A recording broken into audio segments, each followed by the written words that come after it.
Hello guys, இன்னைக்கு மெத்திக்கல் Beast tamer மான்வாவோட episode 5 தான் நம்ம பார்க்க போகிறோம். ஸோ வீடியோ பார்க்குறீங்கன்னா ஜஸ்ட் ஒரே ஒரு லைக்கை போட்டுருங்க. சரி வாங்க நம்ம டைம் மிஸ் பண்ணாமல் எப்பிக்குள்ளே போகலாம். எப்பிக்கோட ஆரம்பத்தில் ஒரு 2 பசங்க நம்ம ஹீரோவோட ஷாப்புக்கு வராங்க. இவங்க 2 பேருமே யாருன்னா, இதுக்கு முன்னாடி ஒரு பிரின்சிபலை நம்ம பார்த்தோம்ல, அந்த பிரின்சிபலோட பேர பசங்க தான் இவங்க. அவங்களும் இந்த ஷாப்புக்கு வந்தோடனே என்னடா ஷாப் இது, ஒரு மாதிரி ஷாபியாக இருக்கு அப்படின்னு தான் யோசிப்பாங்க. ஆனால் என்னதான் இருந்தாலும் தாத்தா ரெக்கமெண்ட் பண்ண ஷாப்புப்பா, அதனால நம்பிக்கையை நம்ம வைக்கலாம். ஏன்னா உனக்கு வந்து தெரியும்ல, ஒரு ட்ரூவான எக்ஸ்பர்ட் அவரு என்விரான்மெண்ட்டை பத்திலாம் அங்க கவலையே பட மாட்டாரு. அதனால நம்பிக்கையா போலாம். கண்டிப்பா இங்க இருக்கிற அந்த பர்சனும் ஒரு பெரிய ஆளா தான் இருப்பான். உடனே அங்க யூவும் வந்துட்டு, ஆமா உங்க 2 பேருக்கும் என்னப்பா வேணும்? ப்ரோ அதுவா, நாங்க பீஸ்ட் பெட்டை வாங்கலான்னு வந்திருக்கோம். இந்த ஷாப்போட மேனேஜர் அவர் எங்க இருக்காரு? அட என்னப்பா நீ பேசுற, நான் தான் இந்த ஷாப்போட மேனேஜர். எல்லோ ஹேரோட இருக்கிற அந்த பர்சனும், அட நீ வந்து மேனேஜரா? எனக்கு தெரியாதுப்பா. ஏன்னா நீ ரொம்ப எங்க இருக்க. நான் என்ன யோசிச்சேன்னா, காலேஜ்ல படிச்சுக்கின்னு பார்ட் டைம் ஜாப் நீ பண்ண இருக்க இப்படின்னு தான் நான் யோசிச்சேன். அடே பேசாதடா, நான் இதுக்கு முன்னாடி சொன்னல, அதை ஞாபகம் வச்சுக்கோ. இதுக்கப்புறம் அங்க மஞ்ச முடியும்ட்டு நம்ம ஹீரோ கிட்ட பேச ஆரம்பிப்பான். மேனேஜர் யூ, நாங்க ஹானஸ்டா சொன்னா, நாங்க யாருன்னா இந்த பீஸ்ட் டேமிங் யூனிவர்சிட்டியோட பிரின்சிபல் இருக்காருல்ல, அவரோட பேர பசங்க தான் நாங்க பீஸ்டுகளை வாங்கலாம் அப்படின்னு வந்திருக்கோம். ஆனா இங்க டேலண்ட் எப்படின்னு ஒரு மாதிரி அவங்க தயங்குவாங்க. அட சொல்லுங்கப்பா என்ன விஷயம்? அங்க மஞ்ச முடியும், என்னோட டேலண்ட் வந்து பி ரேங்க், முக்கியமா பீஸ்டோட growth பல மடங்கு ரொம்ப அதிகமாக்கும். ஆனா என்ன ஒண்ணு, அதால வெறுமா ஒரு பீஸ்ட க்ரோ ஒண்டி தான் பண்ண முடியும். சைல இருக்க பையனும் நான் என்ன பத்தி சொல்லல, அவனை விட என்னோட டேலண்ட் கொஞ்சம் பெட்டரா இருக்கும். எந்தோ பி ரேங்க் தான். இந்த அட்டாக் பேஸ்டான ஒரு டேலண்ட், அதாவது கிழிக்கிறது அழிக்கிறது இந்த மாதிரி விஷயம். அங்க இதை கேட்கிற நம்ம ஹீரோவும், ஹே நீ வந்து உன்னையே குறைச்சி எடை போட வேணாம். ஏன்னா நீ சொல்றல உன்னோட பெட்டு வந்து ஒரு க்ரோத் டைப்ல இருக்க ஒரு பெட்டுன்னு, அதுக்குன்னு நீ எதுக்கு உன்னை குறைச்சி எடை போடுற? ப்ரீடிங் பண்ற மாதிரியும் ஒரு கூட்டத்தையே உருவாக்குற மாதிரி ஏதாச்சும் ஒரு பெட்டு உன்கிட்ட இருந்துச்சுன்னா அவ்வளவுதான். அதை வச்சு ஒரு பெரிய கேங்கை கிரியேட் பண்ணலாம். நீ தான் ஸ்ட்ராங்கா இருப்ப. ஆமாங்க, நீங்க சொல்ற விஷயத்த நானும் கேள்விப்பட்டிருக்கேன். ஏன்னா கூட்டமா போனா எதுவா இருந்தாலும் நம்மளால அசால்ட்டா அழிக்க முடியும். அதே மாதிரி ஒயிட் ஹேரோட இருக்கிற இந்த பையன், இவனுக்கு ஒரு சூட்டபிளான பெட்டுனா, எக்ஸ்ட்ரீம்லி எக்ஸ்ப்ளோசிவாவும் டிஸ்ட்ரக்டிவான பவரோட இருக்க பெட்டு தான் உண்மையிலேயே உனக்கு சூட் ஆகும். நானும் அப்படிதான் யோசிச்சேன். ஆனா இது வரைக்கும் எனக்கு சூட்டபிளா யாருமே கிடைக்கவே இல்லை. அங்க நம்மளால இதை கேட்டோன்னே கண்ணாடியால ஆன 2 ஜார் எடுத்து வைப்பான். அதுவும் அங்க காலியா இருக்கு. கொஞ்சம் இதை நல்லா பாருங்களேன். அங்க அவங்க 2 பேருமே பாக்குறாங்க. ஆனா கண்ணு கெட்ட தூரம் வரைக்கும் எதுவுமே அதுல இல்ல.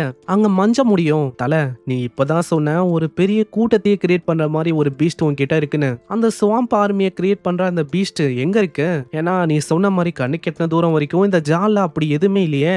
இல்ல தம்பிங்களா, கொஞ்சம் நல்லா உத்து பாருங்க. ஏன்னா நீங்க கேட்ட அந்த 2 பீஸ்டுமே இதுக்குள்ளதான் இருக்கு. என்னது நல்லா உத்து பார்க்கணுமா? அதே மாதிரி அவங்க நல்லா உத்து பார்த்தா அதுல ஒரு குட்டி உண்டு ஒரு ஆண்ட் இருக்கும். அங்க மஞ்ச முடியும். யோசிக்கிறான், ஆண்டால பெருசா என்ன பண்ண முடியும்? இது நீங்க சொன்ன மாதிரி அந்த அளவுக்கு ஒன்னும் எக்ஸலண்டா எனக்கு தெரியல. அதே மாதிரி தான் தம்பிக்காரனா இருக்கிற அந்த வெள்ள முடி, அவனும் அதேதான் சொல்றான். ஆமா நீங்க சொன்ன மாதிரி ஸ்பெஷலா எதுவுமே என் கண்ணுக்கு படலையே. அட இருங்க தம்பிங்களா, இன்னமும் அதோட டேலண்ட பத்தி நான் சொல்லவே இல்லை. அதுக்குள்ளேயேவா இந்த 2 ஆண்ட்டுக்கும் ஸ்பெஷலான க்ரோத் டைப் டேலண்ட் வந்து இருக்கு. அதை என்கிரேவ் அப்படின்னு சொல்லுவாங்க. சிம்பிளா சொன்னா இது ஸ்பெஷலான ஆண்ட். இப்போ பாக்குறதுக்கு ரொம்ப ஆர்டினரியாவும் சிறுசாவும் இருக்கலாம். ஆனா இதுக்கேத்த ஒரு பர்ஃபெக்டான எவல்யூஷன் ரூட்டை ஒண்டி நீங்க அமைச்சா போதும். அதுக்கப்புறம் என்ன, நீங்க எப்படி ஆசைப்படுறீங்களோ அந்த மாதிரி தான் இது எவாலே ஆகும். இதுக்கப்புறம் நம்ம யூ அந்த 2 ஆண்டோட எவல்யூஷனரி ரூட் அங்க காட்டுறான். அங்க ரூட்டை பார்த்து அவங்க 2 பேருமே ரொம்ப ஆச்சரியமாகறாங்க. ஃபர்ஸ்ட் தோனி எல்லோ ஹேரோட இருக்கிற அண்ணன், அவன் தான் ரொம்ப ஆச்சரியமாகறான். ஏன்னா அந்த பையனோட ஆண்டால டீமன் காட் ஆண்ட்ஸ் அளவுக்கு தொடர்ந்து ப்ரீடிங் பண்ணிக்கினே இருக்க முடியும். சிம்பிளா சொன்னா ஒரு மிகப்பெரிய ஆர்மி கிரியேட் ஆகும். அந்த ஆர்மில இருக்க ஒரு ஆண்ட்டும் 3 லெவலுக்கு பயங்கர ஸ்ட்ராங்காவும் இருக்கும். அதே மாதிரி தம்பிக்காரனோட எறும்பு, அவன் வந்து வானத்தையே கிழிக்கிற அளவுக்கு பயங்கர ஸ்ட்ராங்கான எறும்பா அங்க உருமாறும். அங்க இதனால அவங்க 2 பேருமே சாட்டிஸ்ஃபைடா இருக்காங்க. ரொம்ப நன்றி ஷாப் ஓனரு. அட நன்றி எல்லாம் எதுக்கு, ஜஸ்ட் பேமெண்ட் பண்ணுங்க, இவங்கள நல்லா வளர்த்து நல்லா பாத்துக்கோங்க, அதுவே போதும். இப்போ நான் பண்ற விஷயத்தினால ஃபியூச்சர்ல ஒரு பெரிய ஃபிராக்ஷனே உருவாக போகுது. ஸோ எனக்கும் அவங்க கூட லிங்க் இருக்கு. எந்த அளவுக்கு அவங்க ஸ்ட்ராங்கா இருப்பாங்கன்னா, இந்த ஒட்டுமொத்த ப்ளூ ஸ்டார் உலகமே இவங்களால ஷேக் ஆக போகுது. இந்த டைம்ல நம்ம ஹீரோக்கு ஒரு கால் வந்து பார்த்தா அதே பர்சன் தான். அந்த பர்சனும் கால் பண்ணிட்டு, நான் டோருக்கு வெளில தான் இருக்கேன், கொஞ்சம் வர முடியுமா, வந்து என்ன ரிசீவ் பண்ண சீக்கிரம். அட ஸ்ட்ரெயிட்டா உள்ள வந்தாதான் என்னவா, உள்ள ஏசி எல்லாம் இருக்குப்பா. என்னது உனக்கு புரியலையா? இந்த இடத்துல நீ தான் என்கிட்ட வாங்குற, நான் ஒன்னும் உன்கிட்ட எல்லாம் வந்து வாங்கல, நீயா தான் வந்திருக்க, அதனால நீ தான் வரணும் என்ன தேடி. ஐயோ இதுக்கு மேலேயும் என்னால மரியாதையா பேச முடியாது. டோருக்கு வெளியில தான் இருக்கேன்னு சொல்ற. திரும்பவும் ரிப்பீட் பண்ண வைக்காத, உள்ளவா உள்ளவான்னு. அங்க போனை கட் பண்ணும் போது ஆளும் யோசிக்கிறான். ஆமா இவனை பத்தி நான் இன்வெஸ்டிகேட் பண்ணல அப்படின்னு யோசிக்கிறானா? இவனை பத்தி எல்லாமே தெரியும். இவன் ஆல்ரெடி காலேஜ் என்ட்ரன்ஸ்ல பீஸ்ட் டேமரா மாற முடியாம ஃபெயில் ஆன ஒரு பர்சன் தான் இவன். ஆளுக்குன்னு பீஸ்ட் டேமருக்கான டேலண்ட்னு கூட எதுவுமே இல்ல. இவன் மாதிரி ஒரு பர்சனுக்கு என்கிட்ட அந்த மாதிரி பேச தகுதி இருக்கா? உள்ள போயிட்டு நான் யாருன்னு காட்டுறேன். அந்த பர்சனும் உள்ள வந்துட்டு, ஹேய், உனக்கு என் ஷாப் தானே வேணும், நீ வாங்கிக்கலாம். என்ன ஒண்ணு, நீ என்ன உள்ள வர வச்சனால பிரைஸ் இப்போ 30 மில்லியன். 30 மில்லியனுக்கு கீழே ₹1 கூட நான் கம்மியா குறைக்க மாட்டேன். அங்க இதை கேட்டவுடனே அங்க இருக்கிற அண்ணக்காரனுக்கு பயங்கரமா கடுப்பாகுது. அடே கொளுத்து போன பண்ணி பயலே, உன்னோட ஷாப்புக்கு அந்த அளவுக்கு மதிப்புன்னு நினைக்கிறியா? உன்னோட ஷாப் என்ன மிஞ்சி போனா ஒரு 15 மில்லியனுக்கு கீழே இருக்கும். அதுக்கு வந்துட்டு 30 மில்லியன் கேட்கிறேன் மனசாட்சி இல்லாம. ஐயோ, இது என் ஷாப்பு, அதனால என் இஷ்டம். நான் விற்பேன் இல்ல விற்காமையும் இருப்பேன், எவ்வளவு வேணா பிரைஸையும் வைப்பேன். அதுல உனக்கு என்ன? உன்னால வாங்க முடியாதுன்னா மூடிட்டு இரு. நம்ம யூ பத்தி ஒரு மாதிரி தப்பு தப்பா பேச உடனே அண்ணக்காரனுக்கு பயங்கரமா கடுப்பாகுது. எங்க மேனேஜர் யூ பத்தியே உனக்கு அந்த அளவுக்கு தப்பு தப்பா பேசுற அளவுக்கு தைரியம் வந்துச்சா?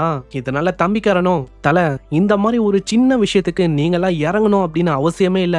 அதான் நாங்க இருக்கோம்ல, நாங்களே முச்சிடறோம், நீங்க ஹேண்டில் பண்ண வேணாம். சரி சரி, ஆனா நெய்பர்ஸ் யாரையுமே டிஸ்டர்ப் பண்ண வேணாம் என்ன?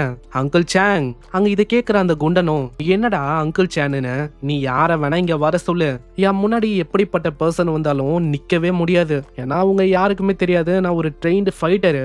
அதனால ஸ்ட்ரீட்ல என் முன்னாடி எல்லாம் யாராலையுமே நிக்க முடியாது. வந்தா பிரிச்சு மேஞ்சிருவேன். ஆமா, எங்க யங் மாஸ்டர் முன்னாடி நீ இப்படி எல்லாம் பேசுறியா? உனக்கு அந்த அளவுக்கு தைரியமா? உனக்கு தெரியுமா எங்க யங் மாஸ்டர் யாருன்னு? அவர்கிட்ட எப்படி பேசணும், எப்படி டீல் பண்ணணும் தெரியுமா? அங்கிள், கொஞ்சம் நல்ல லெசன் அவனுக்கு டீச் பண்ணுங்க. இதுக்கப்புறமா ஆளு இந்த மாதிரி பேசவே கூடாது. அவன் அவ்வளவுதானே, நான் பாத்துக்கிறேன், வச்சு மூச்சு விட்டலாம் அவனை. அங்கிள் கொண்டு போக ஆரம்பிக்க அந்த பர்சனுக்கு புரியல. என்னை விடு, நான் யாருன்னு தெரியுமா? என் பின்னாடி யார் இருக்கான்னு தெரியுமா? நீ என்ன அந்த அளவுக்கு பெரிய ஆளா என்ன? எங்க ஃபேமிலியை பத்தி நீ கேள்விப்பட்டிருக்கியா? எங்க ஃபேமிலி தான் டுவான் ஃபேமிலி. டுவான் ஃபேமிலி வந்து ஒரு பெரிய ஃபேமிலி. அவங்களோட பேரை கேட்ட உடனே ஆளு ஆடி போறான். ஏன்னா அந்த ஃபேமிலி மூலமா தான் இந்த சிட்டிக்கு மழையை பெய்யுது. விண்ட வச்சு அவங்க மழையை வர வைப்பாங்க. அங்கிள் சாங், அவனுக்கு நீங்க யாருன்னு காட்டுங்க. அங்க போகும்போது அந்த பர்சனும் கேஞ்சிடான், ஐயா சாமி, தயவு செஞ்சு விட்டுருங்க, கொஞ்சோண்டு தெரியாதனமா மிஸ்டேக் ஆயிடுச்சு. இதுக்கப்புறம் அவங்க தம்பிக்காரனும், உங்களுக்கு வெறுமா அந்த ஷாப்பை வாங்கணும் அவ்வளவுதானே, அதை நாங்களே பாத்துக்கிறோம், கம்மியான ரேட்ல உங்களுக்கு கிடைக்கும், பிரச்சனையே இல்லல. சரி, அப்போ நீங்களே அதை பண்றீங்கன்னா எனக்கு ஓகே தான். இதுக்கப்புறம் அவங்க தம்பிக்காரன் மூலமா மெசேஜ் வரும், ஷாப்பை நாங்க வாங்கிட்டோன்னு. அவ்வளவுதான், நம்ம ஹீரோ ஷாப்பை வாங்கினோடனே அங்க சிஸ்டமும் அன்லாக் ஆகுது. கங்க்ராச்சுலேஷன் மாஸ்டர், நீங்க வெற்றிகரமா உங்களுக்குன்னு ஒரு பீஸ்ட் ஷாப்பை வாங்கிட்டீங்க. அதுக்கு ரிவார்டா ரிலையம் கிறிஸ்டல் கோர் இது வந்து உங்களுக்கு கிடைக்குது. ரிலையம் கிறிஸ்டல் கோர் இது எப்படிப்பட்ட விஷயம்னா, இந்த ப்ளூ ஸ்டார் இந்த உலகத்துல ஒரு மிகப்பெரிய ஐட்டம்னா அது இதுதான். ஏன்னா இத பீஸ்ட் டேமிங் ஸ்பேஸ் கூட இணைக்கும் போது ஒரு உலகத்தையே நம்மளால கிரியேட் பண்ண முடியும். சிம்பிளா சொன்னா இந்த உலகம் அளவுக்கு அதுல ஸ்பேஸும் ரொம்ப அதிகமா இருக்கும். இந்த மாதிரி ஸ்பேஸ் யாரு கிட்ட இருக்கோ அவங்க லிட்டரலி ஒரு டெமிகாட் அளவுக்கு ரொம்ப ஸ்ட்ராங்கா இருப்பாங்க. ஆமா ஹாஸ்ட், நீங்க சொன்ன விஷயம் உண்மைதான். இதை வச்சு உங்களோட ஸ்பேஸ ரொம்ப பெரிய அளவுல எக்ஸ்பேண்ட் பண்ண முடியும். அவ்வளவுதான், அப்புறம் எதுக்கு வெயிட் பண்ணும், சீக்கிரம் ஆரம்பி. அவ்வளவுதான், கிறிஸ்டலும் அங்க ஆக்டிவேட் ஆகுது. நம்ம ஹீரோவோட ஸ்பேஸும் செம்ம பெருசா ஒரு மிகப்பெரிய உலகம் மாதிரி அப்படி எக்ஸ்பேண்ட் ஆக ஆரம்பிக்குது. அவ்வளவுதான், அத்தனுடைய அங்க ஒரு பெரிய உலகமும் கிரியேட் ஆகுது. இப்போ அந்த மாதிரி ஒரு உலகத்துல இருக்கனால நம்ம ஹீரோவோட dragon level starry sky rank tier 3க்கு போகுது. அங்க அதே மாதிரி தான் அந்த ஃபீனிக்ஸ் அது டியர் 2க்கு போகுது. லிட்டரலா நீங்க இப்படி வச்சுக்கலாம், நம்ம ஹீரோ முன்னாடி மத்த பீஸ்டுங்களாம் நிக்கவே முடியாது. அங்க சிஸ்டம் பண்ண வந்துட்டு கங்க்ராச்சுலேஷன், ஏன்னா உங்களோட அந்த டிமானிக் டிராகன் அது புதுசா ஒரு ஸ்கில்ல கத்துக்கிச்சு. அதோட பேரு டிராகன் ரிலியம் ப்ரொஜெக்ஷன். அது என்ன ஸ்கில்னா, நம்ம ஹீரோவால அவனோட டிராகன் மாதிரி ஒரு ஃபேண்டம் க்ளோனை கிரியேட் பண்ண முடியும். அதோட ப்ரொஜெக்ஷனை பார்த்து எல்லாருமே பயந்து போவாங்க. அந்த அளவுக்கு ரொம்ப டெரிஃபைங்கா இருக்கும். இதே வேகத்தோட நல்லா எவ்வளோ போனா ஒரு நாள் இல்ல ஒரு நாள் டிராகன் ரிலியம் மொத்தத்தையும் இந்த டிராகனாலையும் நம்ம ஹீரோவாலையும் ஆள முடியும். இதை பார்க்குற நம்ம ஹீரோக்கு அவ்வளவு சந்தோஷம். வெறும் 2 ஸ்டார் லெவல் தான், அதுக்கே இந்த அளவுக்கு ரொம்ப டெரிஃபைங்கான பவர்ஸா? என் டிராகன் ஃபியூச்சர்ல இன்னமும் க்ரோ ஆச்சுன்னா அவ்வளவுதான், என் டிராகனை மிஞ்சுற மாதிரி இங்க எந்த விதமான பீஸ்டும் இருக்காது. அதே மாதிரி அந்த எம்பரர் பேர்டு அதுக்கும் ஒரு புது ஸ்கில் கிடைச்சிருக்கு.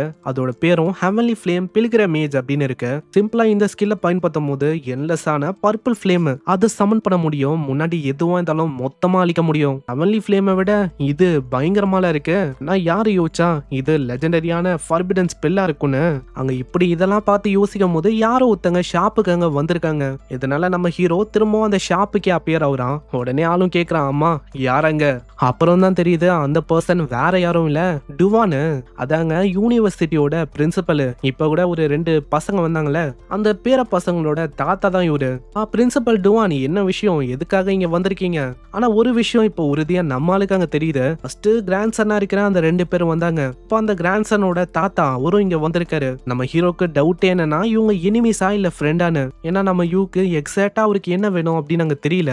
ஸ்டார்டிங்ல நம்ம ஹீரோ கேட்டிருப்பால யாரங்கன்னு. டுவான் நம்ம ஹீரோவோட கண்ணை பார்த்து அங்க பயந்து போயிட்டாரு. நான் யூவோட கண்ணு பார்க்கும்போது என்லெஸ்ஸான டிமானிக் கில்லிங் இன்டென்ட்டை நான் பார்த்தேன். நான் டீமன் கிங்கோட கண்களையும் பார்த்திருக்கேன். டீமன் கிங்கை விடவும் இவனோட கண்கள் அது ரொம்ப டெரிஃபைங்கா இருக்கு. இந்த மாதிரி யாரோட கண்களையும் நான் பார்த்ததே இல்ல. பாக்குறதுக்கு ஆளு டெரிஃபைங்கா அந்த மாதிரி பார்க்கலாம், ஆனா ஆளு ஜென்டலா இருக்கான். ஆனா அவனோட பவரை பத்தி தெரியல. கணக்குலயே அடங்காத அளவுக்கு அவனோட பவரும் ரொம்ப பயங்கரமா இருக்கும்னு நினைக்கிறேன். இவன மாதிரி ஒரு எக்ஸ்பர்ட் நம்ம ஷியா கண்ட்ரியோட சைடுக்கு வந்துட்டா அவ்வளவுதான். ஷியா கண்ட்ரி ரொம்ப சேஃபா இருக்கும். இதுக்கப்புறமும் கண்ட்ரிக்கு எதுவுமே ஆகாது. ஐயோ, நான் எதுக்காக இங்க வந்திருக்கேன்னா கொஞ்சம் கூட பேசலாம் அப்படின்னு வந்திருக்கேன். என்ன விஷயம் பிரின்சிபல் டுவாங், உங்களுக்கு ஏதாச்சும் பீஸ்ட் பெட்டு வேணுமா என்ன? இல்ல பல வருஷத்துக்கு முன்னாடி ஒரு பயங்கரமான போர் ஏற்பட்டுச்சு. அதனால எனக்குள்ள இருக்கிற அந்த பீஸ்ட் டைமிங் ஸ்பேஸ் அது மொத்தமா சிதைஞ்சு போயிடுச்சு. அதை திரும்பவும் ரிப்பேர் பண்ற விஷயம்லாம் இம்பாசிபிளான விஷயமா இருக்கு. அதனாலயே பீஸ்ட் கூட எல்லாம் என்னால கான்ட்ராக்டே போட முடியல.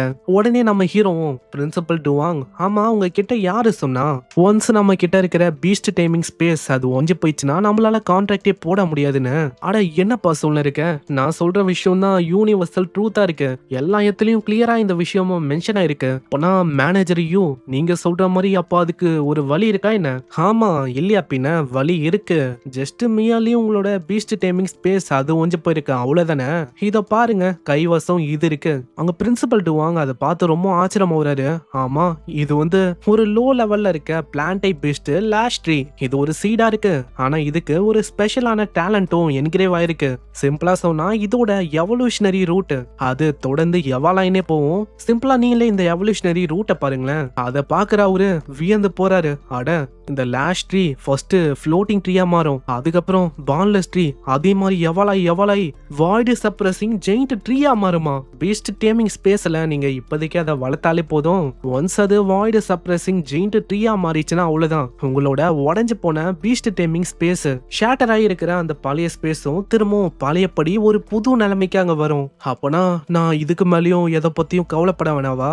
ஆமா அதேதான். இதுக்கு மேலேயும் எந்த விஷயத்த பத்தியும் நீங்க கவலையே பட வேணாம். ஆனா என்னதான் நம்மளால இப்படி சொன்னாலும் அவரு இப்பயும் அங்க வேணாம் அப்படின்னு தான் சொல்லுவாரு. உன்னோட கைனஸுக்கு ரொம்ப நன்றிப்பா, ஆனா எனக்கு இது வேணாம். ஏன்னா இதுக்கு மேலேயும் நான் ஒரு பீஸ்ட் டேமரா இருக்கணும், கான்டாக்ட் பண்ணணும் இப்படின்னு எனக்கு பெருசா எதுவும் ஐடியா எனக்கு இல்ல. என்னது என்ன ஆச்சு? அங்க நம்ம ஹீரோட மைண்ட் வாய்ஸ் என்னன்னா, ஐயோ உனக்காக லாஸ்ட் ட்ரீய கஷ்டப்பட்டு கொண்டு வந்தேன், அதுக்காக ஸ்பெஷலா இந்த மாதிரி ஒரு எவல்யூஷனரி ரூட்டையும் நான் கிரியேட் பண்ணேன். இப்போ என்னன்னா வேணான்னு சிம்பிளா இவன் சொல்றான், வாங்கிக்கோயா. அப்புறம் தான் அவரு சொல்றாரு, பல வருஷத்துக்கு முன்னாடி இங்க ஒரு பெரிய வார் வந்து ஏற்பட்டிருக்கும். அந்த வார்ல இவர்கிட்ட 9 பீஸ்ட் பெட்ஸ் இருந்துச்சு. எல்லாமே பயங்கரமான பீஸ்டுங்க தான். அந்த பயங்கர டேஞ்சரஸான வார்ல இவரும் அங்க பங்கு எடுக்கிற மாதிரி ஆச்சு. ஷியா கண்ட்ரியை காப்பாத்தணும்னு சொல்லி நானும் என்னோட பீஸ்டும் அங்க போராட ஆரம்பிச்சோம். அங்க ஏற்பட்ட வார்ல கொஞ்சம் கொஞ்சமா ஒரு பீஸ்டா நான் இழக்க ஆரம்பிச்சேன். இப்படியே ஒரு கட்டத்துல என்னோட பீஸ்ட் டேமிங் ஸ்பேஸ் அதுவும் மொத்தமா நொறுங்கி போய் ஷேட்டர் ஆச்சு. அதனாலே எந்த பீஸ்ட் கூடயும் என்னால கான்ட்ராக்டே போட முடியல. இப்பயும் நான் கான்ட்ராக்ட போடணும்னு ஆசைப்பட்டாலும் இதுக்கு முன்னாடி ஏற்பட்ட அந்த விஷயம் ஏற்படுமோ அப்படின்னு எனக்கு ரொம்ப பயமா இருக்கு. இந்த லாஸ்ட் ட்ரீய எனக்கு கொடுக்கறதுக்கு பதிலா வேற ஒரு யங்கான பீஸ்ட் டைமருக்கு கொடுப்பான். கண்டிப்பா அவங்களுக்கு இது உதவியா இருக்கும். டுவானுக்கு பதிலா இந்த இடத்துல வேற யாராச்சும் இப்படி பேசியிருந்தா அவ்வளவுதான், இப்போதைக்கு உதச்சே வெளில தள்ளியிருப்பேன். ஆனா பிரின்சிபல் டுவானு இந்த கண்ட்ரிக்காக ஏகப்பட்ட விஷயத்த பண்ணாரு. அதனால அவர்கிட்ட இந்த மாதிரி ஹாஷா எனக்கு பேசவும் தோணல. ஏன்னா பல வருஷத்துக்கு முன்னாடி ஸ்பேஸ் ரிஃப்ட் அப்படின்னு ஒரு விஷயமும் அப்பீர் ஆச்சு. அதுல ஏகப்பட்ட ஏலியன் ரேஸும் அங்க வந்துச்சு. அந்த டைம்ல ஷியா நேஷன் ஒரு ஸ்ட்ராங்கஸ்ட் நேஷனா இருந்துச்சு. ஆனா அப்படி இருக்கும் போதும் ரொம்ப நேரத்துக்கு அங்க நிலைச்சு நிக்க முடியல. இதனால மேல அத்தாரிட்டிஸ்ல இருக்கிறவங்க என்ன பண்ணிருப்பாங்கன்னா ஒரு 5 பார்டர் லைன் மாதிரி ஒன்னு கிரியேட் பண்ணிருப்பாங்க. ஆனா டிஃபென்சிவ் லைன் அங்க மிஞ்சவே இல்ல. ஒரு டிஃபென்சிவ் லைன் அரை வருஷத்துல மொத்தமா அழிஞ்சு போச்சு, இன்னொன்னு 1 வருஷம், இன்னொன்னு 2 வருஷம். இதே மாதிரி எல்லா டிஃபென்சிவ் லைனுமே அங்க டக்குன்னு மொத்தமா அழிஞ்சு போச்சு. அந்த டைம்ல நிலைமை ரொம்ப மோசமாவுதுன்னு தெரிஞ்ச உடனே அவங்க யாரையுமே விட்டு வைக்கல. பெரிய பெரிய ஜெனரல்ஸ் அவங்க இறக்க ஆரம்பிச்சாங்க. அதுல பிரின்சிபல் டுவானும் ஒரு பர்சனா இருந்தாரு. பிரின்சிபல் டுவானு கிட்ட டோட்டலா 10 சாவரன் லெவல்ல இருக்க பீஸ்டுங்களும் இருந்துச்சு. ஆனா ஏற்பட்ட அந்த வார் அது ரொம்ப மோசமா போச்சு. அந்த வார்ல பிரின்சிபல் டுவான் அவரோட 9 பீஸ்ட இழக்கிற மாதிரி ஆயிடுச்சு. ஒரு பீஸ்ட இழக்கும் போதும் அவரோட ஸ்பேஸும் அப்படியே ஷேட்டர் ஆகி உடஞ்சு போச்சு. அவரே யோசிச்சாலும் கூட மத்த பீஸ்ட் கூட அவரால் கான்ட்ராக்டும் அதுக்கு மேல பண்ணவும் முடியல. அவர்கிட்ட ஒரு பீஸ்ட் பெட்டும் இருந்துச்சு கொரில்லா டைப்ல. ஆனா அவர்கிட்ட இப்போ பீஸ்ட் டேமிங் ஸ்பேஸே இல்லாதனால அதுவும் என்ன ஆச்சு, அங்கேயே அவரு விடுற மாதிரி ஆயிடுச்சு. பிரின்சிபல் டுவானுக்கு ஏற்பட்ட ஒரு விஷயமும் ஒரு ஓல்டு மெமரிஸ் மாதிரி ஒரு ட்ராமாவா வருது. அதனாலேயே ஆளுக்கு கஷ்டமா இருக்கிறோமோ. இதனால நம்ம பிரின்சிபல் கிட்ட நம்ம ஹீரோ தான் அங்க பேசுறான். பிரின்சிபல் டுவாங், நீங்க உங்களையே ப்ளேம் பண்ணிக்கணும் அப்படின்னு அவசியமே இல்ல. சிம்பிளா சொன்னா அந்த டைம் அந்த சுச்சுவேஷன் அதுதான் சரியா இல்ல. உங்ககிட்டயும் அந்த டைம்ல வேற வழி இல்லல, அதனால தானே அப்படியாச்சு. ஆனா உனக்கு தெரியுமா, ஏலியன் ரேஸ் வந்து தாக்கும் போது ஏகப்பட்ட ஆளுங்க அன்பார்ச்சுனேட்டா அங்க இறந்து போயிட்டாங்க. நானாச்சு என்னோட பீஸ்ட தான் இழந்தேன். என் கூட டீம்மேட்ஸா இந்த மத்தவங்க யாருமே சர்வே ஆகல. லக்கிலி அந்த மாதிரி ஒரு பெரிய வால்ல சர்வே ஆனது நான் ஒண்டிதான். அதனால தான் இந்த மாதிரி ஒரு பிரின்சிபலுக்கான ஸ்டேட்டஸும் உனக்கு இருக்கு. இறந்து போன ஒரு பர்சனையும் எல்லாருமே இப்போதைக்கு மறந்தே போயிட்டு இருப்பாங்க. அவங்களாம் ஞாபகமே இருக்க மாட்டாங்க. அட பிரின்சிபல், நீங்க அதை பத்திலாம் கவலைப்பட வேணாம். உங்களுக்கு ஞாபகம் இருக்குல்ல, அது வரைக்கும் ஒரு சந்தோஷம் தான். பிரின்சிபல் டுவாங், நீங்க எவ்வளவு தூரம் ரெக்ரெட் பண்றதுக்கு ஒரே ஒரு ரீசன் என்ன தெரியுமா? என்ன ரீசன் எனக்கு புரியல. ஏன்னா நீங்க அந்த டைம்ல ஸ்ட்ராங் எனஃபா இல்ல. உங்களோட பீஸ்ட் ஒவ்வொன்னா அழியும் போது அந்த டைம்ல அந்த ஷேட்டரான பீஸ்ட் ஸ்பேஸ் அதை ஒன்னா இணைக்கிற மாதிரி ஏதாச்சும் உங்ககிட்ட பவர் இருந்துச்சா? இல்ல. ஆனா இப்போ அந்த பவரை வச்சு ஃபர்தரா என்னால க்ரோ பண்ணி என்ன பண்ண முடியும்? இதுக்கு முன்னாடி சாவரன் ரேங்க்ல என்னோட பீஸ்டுங்களை வச்சிருந்தேன். ஆனா அதை தாண்டி என்னால போக முடியுமா அப்படின்னு எனக்கு தெரியல. உடனே நம்ம யூவும் பிரின்சிபல் டுவாங், உங்களுக்கு புரியலன்னு நினைக்கிறேன். ஒன்ஸ் உங்களோட பீஸ்ட் டைமிங் ஸ்பேஸ்ல இது வாய்டு சப்ரஸிங் ஜெயிண்ட் ட்ரீயா உருமாச்சுனா போதும். ஷேட்டரா இருக்கிற அந்த ஸ்பேஸை ஒண்டி இது குணமாக்காது. அதே டைம்ல இது கொஞ்சம் கொஞ்சமா அந்த ஸ்பேஸை இன்னமும் பெருசாக்கும். சோ இதுலயே உங்களுக்கு புரியலையா என்ன நான் என்ன சொல்ல வரேன்னு? ஏன்னா இதனால உங்களோட பொட்டன்ஷியலும் ரொம்ப கிரேட்டாவே பெரிய அளவுல அதிகரிக்கும். போன வாட்டி உங்களால நிறைய பேரை ப்ரொடெக்ட் பண்ண முடியல. ஆனா திரும்பவும் ஏதாச்சும் பிரச்சனை வந்தா கண்டிப்பா உங்களால ப்ரொடெக்ட் பண்ண முடியும். இதெல்லாம் கேட்ட உடனே அவரோட மைண்டே அப்படியே மாறும். ஆமா, போன வாட்டியே நிலைமை அந்த அளவுக்கு மோசமாச்சு. மத்தவங்கள நம்புறது வேலைக்கே ஆகாது. அதனால நான் தான் மத்தவங்கள ப்ரொடெக்ட் பண்ணணும் இப்படின்னு அவரும் அந்த விஷயத்துக்கு ஒத்துக்கிறாரு. மேனேஜரையும், நீங்க சொல்லும் போது இப்பதான் எனக்கு எல்லா விஷயமும் அங்க புரியுது. அதனால நீங்க சொல்லுங்க, இந்த விஷயத்த நானே வாங்கிக்கிறேன். இதோட விலை ஜஸ்ட் ஒரு 3 மில்லியன் அவ்வளவுதான். வித்தவனே சிஸ்டம் பண்ணும். ஹாஸ்ட் நீங்க வெற்றிகரமா 10 பீஸ்டை இப்போதைக்கு வித்திருக்கீங்க. அதனாலேயே வெற்றிகரமா டிவைன் சோர்ஸ் ஆஃப் லைஃப் அப்படின்னு ட்ரிபிள்ஸ் ரேங்க்ல இருக்க ஒரு டேலண்ட் அதை நீங்க அவைக்கன் பண்ணிருக்கீங்க. டேலண்ட்னு சொல்ற விஷயம் ஸ்கில் தான், கன்ஃபியூஸ் ஆக வேணாம். டோட்டலா இப்போ ட்ரிபிள்ஸ் டேலண்டாவே நம்ம ஆளுகிட்ட 3 எபிலிட்டி இருக்கு.